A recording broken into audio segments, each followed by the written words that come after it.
Barcelona apenas estuvo 80 años, bajo dominio musulmán, Girona aún menos. Entonces allí se creó una zona, que era una zona de frontera, que las fronteras en el Imperio Carolingio se llamaban marcas, ¿no? Y allí estaba la marca hispánica. Pertenecía a una región que se llamaba la Gotia, que estaba al sur de Francia, que había sido una antigua provincia visigoda. Y toda aquella zona, pues era una zona peligrosa, realmente era un auténtico Far West, porque era una frontera muy dura, porque los musulmanes aún aspiraban a volver a subir hacia arriba. Entonces, manera táctica para impedir que allí se asentaran, pues cada 6, 7, 8 años entrar a arrasar con todo. Entonces era un escenario ya sorprendente, ¿no? De ver aquella desolación, pero sobre todo porque en medio de toda esa desolación, como he dicho, una ciudad, no una Barcelona como muchos lectores han visto en muchas novelas buenísimas, siglo XII, XIII, el comercio, la burguesía, no. La Barcelona del 861 era una ciudad de apenas 1000 habitantes, encerrada y prácticamente condenada a desaparecer. Entonces es ahí el manantial de historias, como el Far West, que es el gran generador de historias cinematográficas y tal. Pues nuestro propio Far West, aquella marca hispánica, a mí me despertaba un sinfín de historias. Es una novela de ficción histórica. De hecho, yo normalmente me preguntan mucho sobre la ambientación porque sorprende. Es el punto original, pues que ha seducido a la editorial, pues que ha seducido a Ildefonso Falcones, que me hace La Faja, ha seducido a editoriales extranjeras, porque no está vista esa época. Pero yo, en el fondo, mi mayor trabajo, el que realmente he dejado el alma ahí, es en crear personajes. Si estamos en una zona donde se vivía al límite, pues que esos personajes también tuvieran esas vidas al límite y que fuera un mosaico de personajes y ir encajándolos de tal manera que la historia fluya y sea una inmersión, ¿no? Que el lector vaya a una tierra legendaria, a una tierra desconocida y encima vea pues cómo vivía, qué hacía un obispo, pero también qué hacía un noble, qué hacía una tabernera humilde, es decir, qué hacían varios, ¿no? Cómo iba gente con ilusión a abrir una aldea. Ese tipo de cosas eran las que yo quería que el lector disfrutara, ¿no? Disfrutara, pero inmerso, pues eso, en un lugar sorprendente. Y en esta historia hay historias que salen bien, otras que no salen tanto. Hay personajes que llegan al final, hay personajes que a lo mejor no. Es decir, es como la vida misma. La vida es efímera y en aquel entonces era más efímera aún. Te cuento un detalle simplemente. Yo, por mi formación jurídica, siempre sale algo de derecho en mis libros, y aquí me sorprendía que la mayoría de delitos, así como en la Edad Media después veremos que todo termina en la horca, en la hoguera, en la guillotina, aquí no, aquí termina con la esclavitud. Eran tan pocos que no valía la pena matar a nadie. Entonces cualquier delito, tú debías dinero, esclavo. Tú cometías adulterio, esclavo. Yo quería, como he dicho, una inmersión. Entonces una inmersión implica también que acercar al lector a todo el ambiente y también el conflicto social que se vivía. La marca hispánica, esa zona, eran hispanogodos, es decir, ellos estaban arrelados al resto de Hispania. Habían dependido de Toledo durante la época visigoda. Recordemos que los musulmanes estuvieron 80 años, pero ahí se crea una frontera y se cortan esos lazos, incluso familiares, y hacia el sur es difícil ir. Pero ellos conservan sus costumbres mozárabes. Sin embargo, llegan los francos con sus costumbres francas y hay un choque cultural. Incluso en la religión se ve mucho la tradición, el ritual romano con el ritual mozárabe, que era el que estaba en Barcelona. Eso choca, ¿no? Y ahí se enfrenta un poquito también es uno de los matices más, aunque lógicamente no va de eso la novela, pero son muchos matices que yo quería compartir. No se define porque es un misterio incluso para los lingüistas, es decir, estamos en una época tan primitiva que no se sabe exactamente.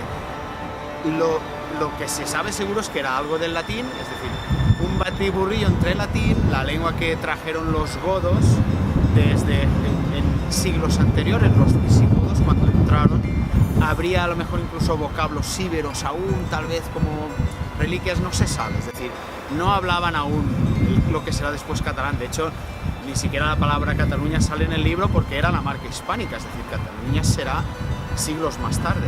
Estamos en una época primitiva del todo, entonces, pues eso, quedan muchas incógnitas. Tú piensas que los únicos documentos que quedan escritos están en latín, es decir, de la lengua vulgar de la gente no queda rastro ninguno. todo lo que se escribía era en latín. Por tanto, ¿qué se hablaba? Pues bueno, ahí está el enigma. El eje central, aunque comparte protagonismo, es Frodoi, el obispo Frodoi, que es el obispo que nombran para que vaya a Barcelona a asumir su sede, posiblemente para deshacerse de él. Y bueno, él es el que cambia todo. Él arrastra un grupo de colonos. Entonces Frodoi es histórico. Frodoi, además, queda poca documentación de él, pero en la documentación que queda es un tío que siempre se sale con la suya, y eso a mí me motivaba para crear un personaje fuerte, carismático, estratega. Es un poquito canalla también si hace falta, pero bueno, con sus ideas claras. Después tenemos Goda de Barcelona. Esa es ficción, esa concentra el alma ancestral del pueblo godo, que durante generaciones y generaciones había estado en Barcelona, como estuvo en otras partes de España. Y después tenemos, por ejemplo, personajes históricos fascinantes, como pueden ser las familias de nobles franceses, como pues los bosónidas, que parecen ser los auténticos Lannister.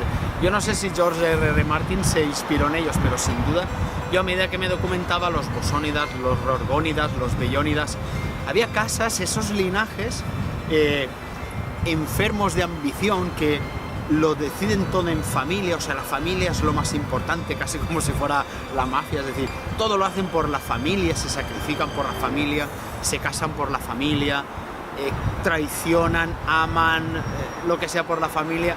Y ese juego era tan fascinante porque esta novela, aunque arranca en Barcelona, se va expandiendo y vamos a irnos a la corte francesa, conoceremos al rey de Francia, conoceremos cómo se lo manejaban los nobles, cómo iban arañando el imperio carolingio, que es realmente el paso histórico hacia el feudalismo. Estamos aún en un momento en el que los reinos se van desmembrando, el poder se desmembra y los nobles van asumiendo realmente poder en sus territorios. Estamos en esa época y es fascinante. Yo antes siempre me gusta también recordar que es una época tan antigua que el paganismo también es una parte muy importante en este libro. O sea, hay mucho ritual pagano, mucha, entre comitas, brujería. Digo entre comitas porque la palabra brujería es posterior a la época, pero sí que lo que se hacía, las hechicerías y tal, ya estaban, ¿no? Ellos dos son personajes de ficción. Ellos heredan una especie de leyenda que había allí, que eran los Caballeros de la Marca. Esa leyenda como tal en el libro es ficción, es decir, los Caballeros de la Marca como tal no existieron, pero sí que existieron los Milites Hispani. Eso sí que está documentado. Los Milites Hispani eran caballeros dedicados a defender la marca de Hispania. Sobre esos Milites Hispanis yo trazo pues un grupo de caballeros que juraron defender, ¿no? Y estos dos personajes son hijos de uno de ellos, ¿no? Es decir, aquello quedaron todos muertos y ellos pues al final se crían en un monasterio. Y a mí me gustaba, yo en esta novela no quería ser tan maniqueo, quería jugar con las luces y las sombras, y estos dos personajes me permiten, por una parte, acercarnos a la lucha por defender aquella tierra, porque no olvidemos que estamos en la frontera y la misión fundamental de la gente de la frontera es impedir que el peligro entre, y se dejaban allí la vida. Pero por otra parte tenemos a esa mujer, una chica joven, guapa, que su destino debería haber sido, por supuesto, casarse o que la comprara alguien y tal, y sin embargo se revela, ¿no? Y es esa ansia de libertad que lógicamente la arrastra, en este caso la arrastra hacia un aspecto más siniestro, ¿no? Y es un toque siniestro que también tiene la novela, que a mí me gusta, ¿no? Que haya ese contraste. Y Elise de Carcassona es uno de mis personajes favoritos. De hecho, incluso hasta el principio, cuando todo fluye en la cabeza, competía por el protagonismo, porque es ese arquetipo de la niña, digo niña porque arranca prácticamente con 16 años, sierva de una taberna, hija de siervos, que es ganada en una partida de dados por un, entre comillas, sinvergüenza. Debía de haber sido el sufrir y vemos pues que dentro hay una fortaleza y un valor, y ella tiene una ilusión que es abrir una taberna allá donde vaya, y bueno, pues tiene mucha mano con la comida, con la cocina y tal.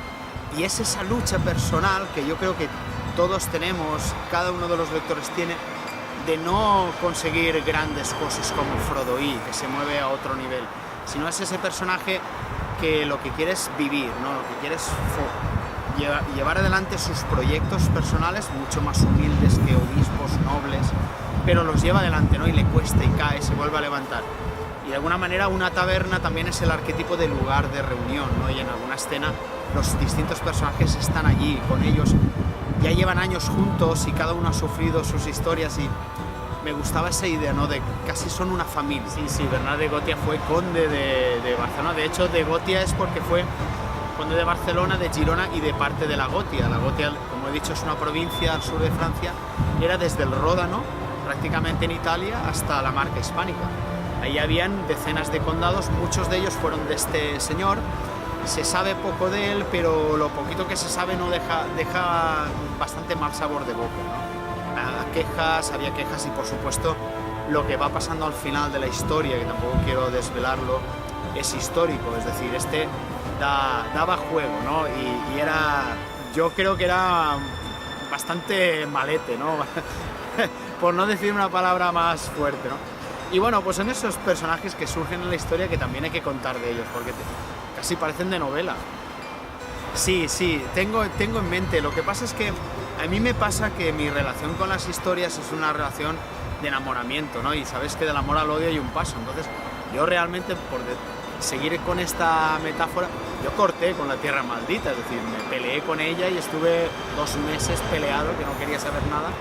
Después me reconcilié, las reconciliaciones siempre son apasionadas. Es decir, tengo cosas en mente, pero igual no llegan a buen puerto, igual se cruza una tercera historia. No te sé, no me atrevo a comentarte, pero bueno, mi idea de momento es seguir contando historias y bueno, sobre todo que la gente las disfrute, que es el mayor miedo y la mayor satisfacción que tiene un autor, ¿no? El hacer algo y esperar a ver el feedback, el lector te diga, oye, me ha gustado mucho, es la mayor recompensa, de verdad.